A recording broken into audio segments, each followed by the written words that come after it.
एकदा त्या स्मारकाची विटंबना करण्यात आलेली आहे। सलग तिसरी घटना आहे। प्रशासनाने आरोपी उचललेला आहे। आता कुठल्या प्रकारचे त्याच्यावरती गुन्हे दाखल केलेत प्रशासन तेही बघतंय, पण ह्या गोष्टीचा आपण सामान्य शिवभक्तांनी निषेध करणं गरजेचं आहे।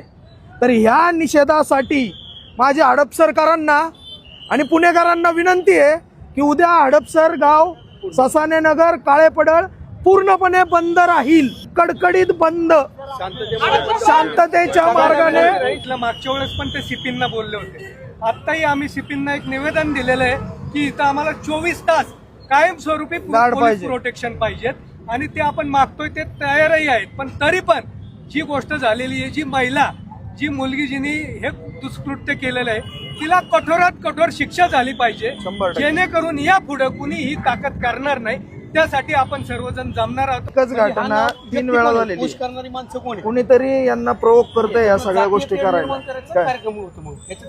आता काय झालंय की यावेळी अजून लोकांपर्यंत पोहोचलं नाही, तर मागच्या वेळी 30-35 हजार लोक जमा झाली होती इथे। आपल्याला काय करायचं, इतक्या लोकांना कुणाला वेटीस करायचं, पण मॅडम काय झालं पाहिजे, आपल्याला इथं एक पोलीस तैनात केलं पाहिजे। ही तिसरी वेळ आहे आणि जर अजून पण आपण नसेल करणार तर तुम्हाला एक महाराजांच्या बद्दलचे असले तर तुम्हाला सगळं माहिती।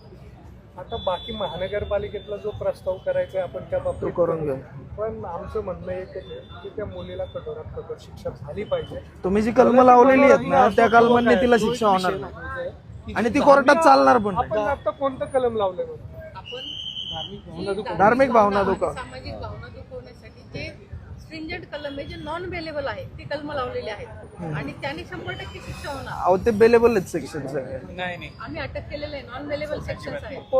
हा आम्हाला तेच मी आता माझी शंका आता माझ्यातर्फे मी काय सांगते व्यवस्थित ऐकून घ्या।